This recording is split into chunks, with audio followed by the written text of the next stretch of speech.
Everybody, welcome back to another episode of the Overwatch Report. I'm Brian. I'm Ben.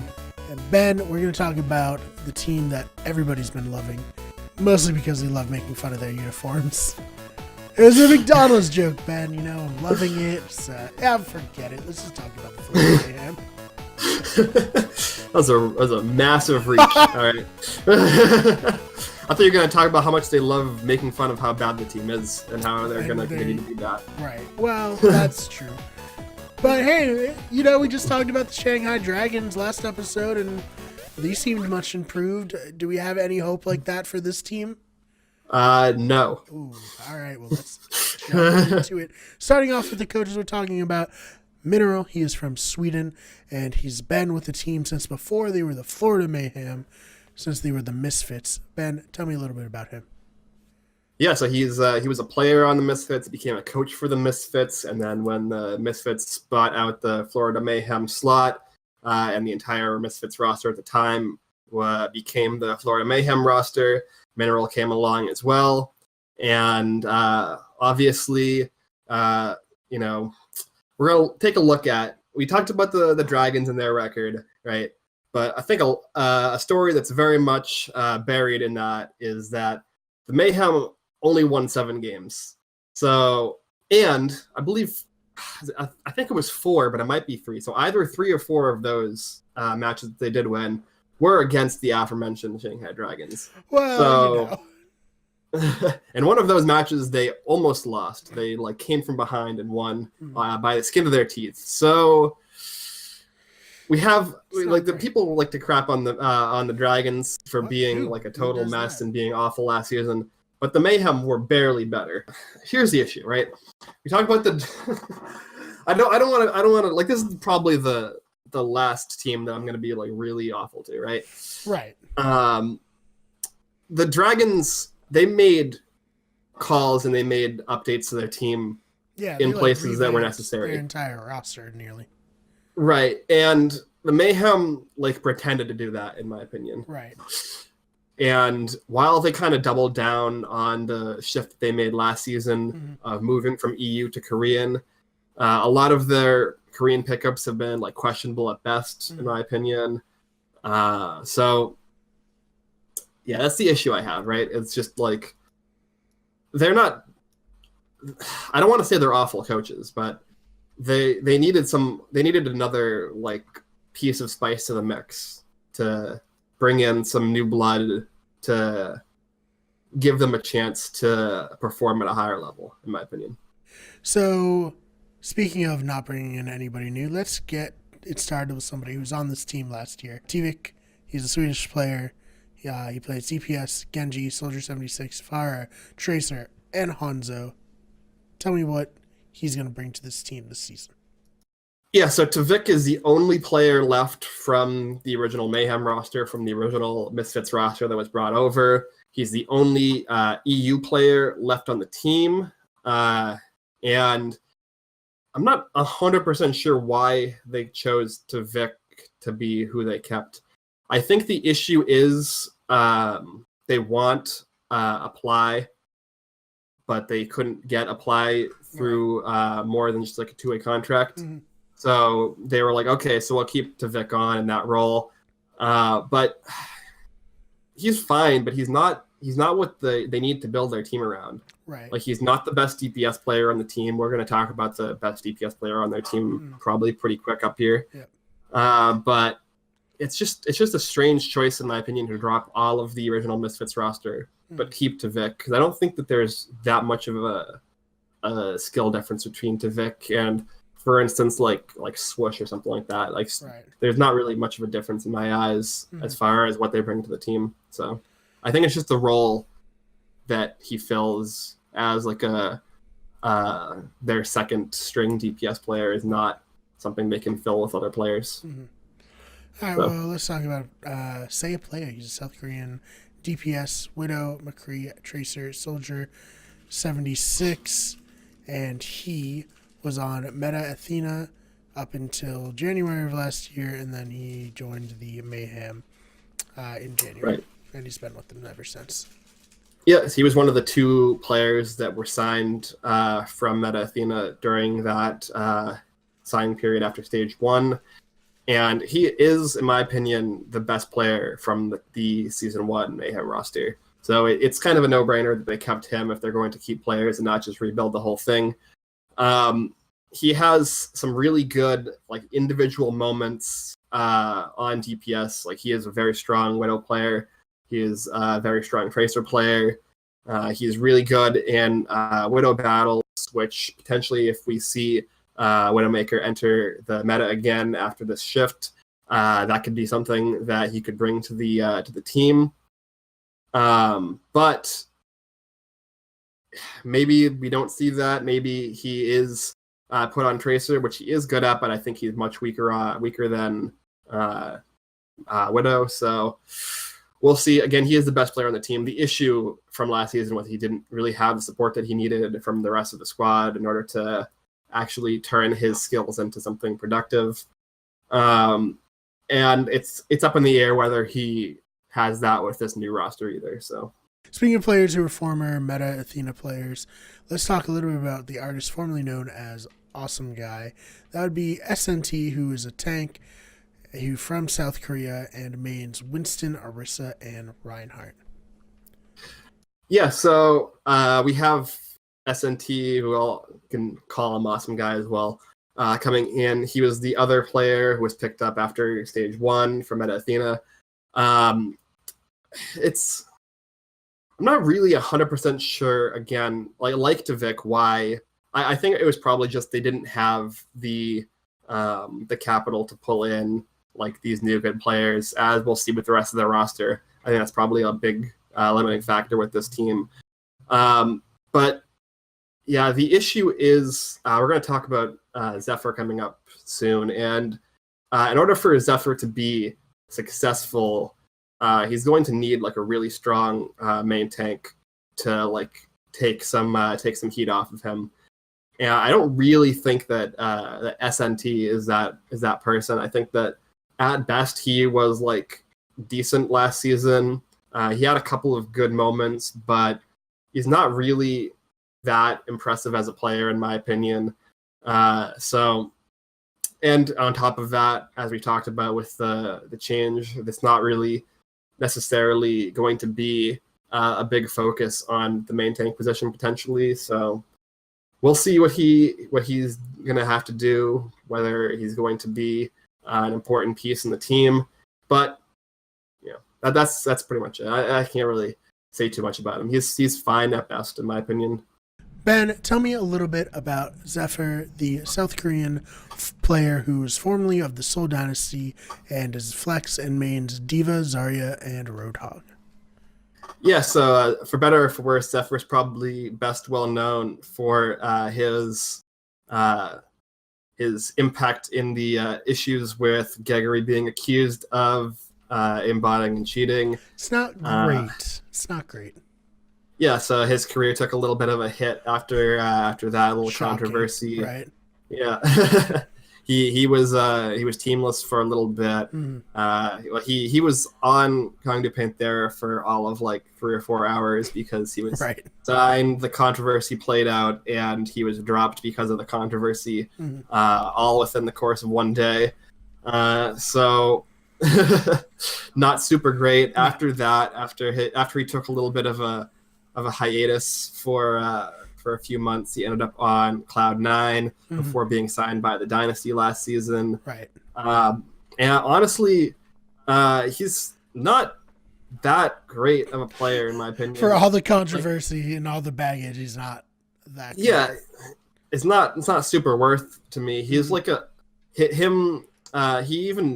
even with the Dynasty ending up being kind of mediocre last season, he still didn't see a ton of play on that team to the point where they dropped him coming into this season, where like their roster isn't significantly better or anything for having dropped him, right? So like he made no impact, in my opinion, on the Dynasty, and he's being brought in here as probably one of the better pickups from this team. So that kind of gives you an idea of the level of talent that the Mayhem have brought in. Yeah, we're not working with a lot when we're scraping the bottom of the morality Overwatch barrel. Right. And on top of that, I mean, it's good that he has experience playing Roadhog. I think the Roadhog has potential to come in as one of the tank heroes that we see.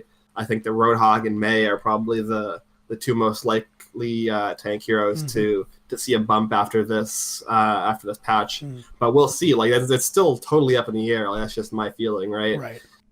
It's just like one guy's opinion. So if that's the case, and he can still fill that role, like he's still not like a star. He's not like impressive enough to be like super excited about, or to like, you know, be celebrating the Mayhem are gonna be this new like reborn team like the Dragons are. Right. So yeah, that's kind of where I'm at with Zephyr. Like I mentioned with when we were talking about Awesome Guy or SNT, I guess. Zephyr's playstyle kind of relies upon having like a strong main tank presence that can kind of draw attention away from him. And I don't really think that SNT is that player, and I don't really think that playstyle is what is going to be successful after the patch. So, all right. Well, let's move on to Ha Go-Poon, the South Korean player who formerly played for the London Spitfire and is a support, plays Zenyatta, Ana, and Sombra. Yeah, so Ha Go-Poon was a player on the Spitfire in Season 1 who was dropped from their roster. He was kind of like a substitute player who kind of subbed in for Bedosin every now and then on like a few matches. And then when he was dropped after the Spitfire realized that they didn't need like a bunch of bench players because their core roster was so strong, that he ended up getting picked up by Mayhem Academy, who are the NA Contenders team and who are obviously the academy team for the Florida Mayhem. And like he's pretty okay. He's good in like low pressure situations, but he's not like super he's not super impressive. Again, like we're going to talk about with a lot of this roster, where he's like an okay player. He was good enough to play on like a good team in the Overwatch League last season and see play, but he's not really a star. He didn't really do a lot to help Mayhem Academy, who are kind of a mid to lower tier NA Contenders team. So yeah, I think that he's fine. He's probably the best support on the roster, but that's not really saying much in my opinion. So let's talk a little bit about Apply. He is a U.S. player. He is part of a two-way contract between the Mayhem and Mayhem Academy. He is DPS and plays Genji as well as Pharah. Yeah, so Apply is the only non-Korean player to be picked up, or like quote-unquote picked up, because again, he's on a two-way contract. And I'm actually very surprised that he is on a two-way contract. I think that it's just because the Mayhem Academy like need him so badly. But I wouldn't be surprised if by like stage 2, he is playing primarily for Florida Mayhem. So we'll see. I think that he could, in my opinion, compete for a starting position with Tvik.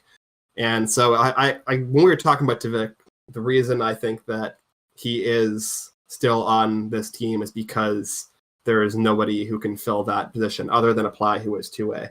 So the best case scenario for Apply is that Tvik hasn't improved much, and he the Mayhem Academy realized that they're not really going to be competitive with or without him, and they end up letting him go up to Mayhem and take that position as the second string DPS behind Saya player. And yeah, he's very good. He's a very strong Pharah player, especially. He has, like you mentioned, experience on Genji as well. He's very good at both of those heroes. And I think that both of those heroes are going to see a lot of play in the new meta. So he could easily become a presence here. My issue, of course, is that he is 2A, right? So there is a big question mark there. But it is interesting that I think one of the best pickups that they made is a player that they have on a 2-way contract. So. All right, fair enough. Can we move on to Chris? Which, I always love it when these players are just named like a regular name. He is a South Korean player. He plays support and mains Lucio, Zenyatta, and Mercy. Yeah, so Chris is coming over. He is the third player here from Meta Athena, as well as the 2 players who were on the roster last season. So he has experience playing under Ryder. But I don't. So here's again, I don't want to be like super, super negative, but he's like at best average, right? And he'll probably need to see play because there's only 2 support players on this team, him and Hagopun, and he's the only player on the team who can really play Lucio, who's probably going to continue to be like a core support hero within the meta. And so it's really interesting that this is a support line that the Mayhem decided to pick up. It's not that big of an improvement over their support line from last season, which was a big issue and a big reason that they did so poorly. So we'll see. Maybe he'll surprise me. Maybe him and Hagopun form really good chemistry and can actually bring this team up. But it doesn't seem like it seems like they replaced like average to bad European players with average to bad Korean players, which is probably a step up, but it's still it's not like enough of a step up. It's not like signing half of Kangdu Panthera a step up, right? All right, well, let's talk a little bit about BQB, who's a South Korean DPS and mains Sombra. Yeah, so he's coming over from X6 Gaming. The majority of that roster having been picked up by the Spark.